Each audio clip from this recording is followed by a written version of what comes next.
Mufti, you just spoke about speaking with the opposite gender. This brother just asked about speaking in general and the manners of speaking. He said that Ibn al-Qayyim says that talking too much sickens the body.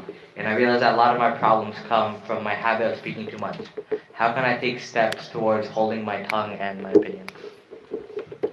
With regards to talking to the opposite gender or talking in general, and Ibn al-Qayyim says talking too much puts harm to the body, etc., harm to the soul. Mufsidatul qalb, he said, things which ruin someone's heart.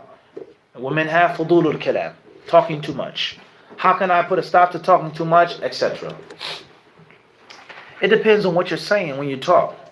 Are you speaking beneficial things, saying beneficial things, helping people out, guiding people, instructing people, teaching people? Then it's a blessing to be talkative. As far as if you're saying information which is inaccurate, you're misleading people, or you're just talking nonsense and just running your mouth without no tangible benefit, then that's a different story. That's a different story. Al-Muhim, if it's the second scenario, what you just mentioned in the question, you know that the tongue will cause you to slip and to fall.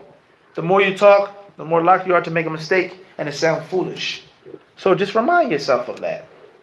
Remind yourself that every time I talk, I'm opening myself up for something dangerous, something that's detrimental to my deen and to my dunya.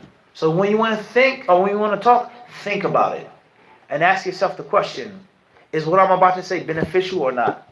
And if it is beneficial, what's the level of its benefit? Can someone else say it? Is it appropriate time for me to say it? And or is it something else that I can say which is more beneficial? Ibn al-Qayyim, when you quote it, he explains this in detail about thinking before you speak. Inshallah ta'ala, if you get a chance, I would advise you to go back to a book that I translated some years back called Explanation of the Hadith. Say, I believe in Allah, and then be steadfast and upright. Ibn Rajab, rahimahullah ta'ala, he explains the hadith, and in the back of the book I made a small appendix from Ibn al-Qayyim, rahimahullah, in which he speaks about the tongue, and he speaks about speech and talking and its benefits and its harms in detail from Al-Jawab al-Kafi.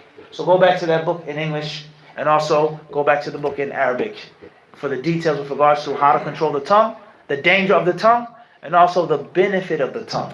The tongue can be made for dhikr. The tongue can be made for reciting the Quran. The tongue can be made for spreading the deen of Allah Azza wa Jal. It's not all bad, but it's about how you manipulate it and how you control it. So if you have that control, it's a good blessing from Allah. But if you don't have that control, if you don't have that knowledge, then pull the reins, pull the muzzle on your riding beast. And Allah knows best.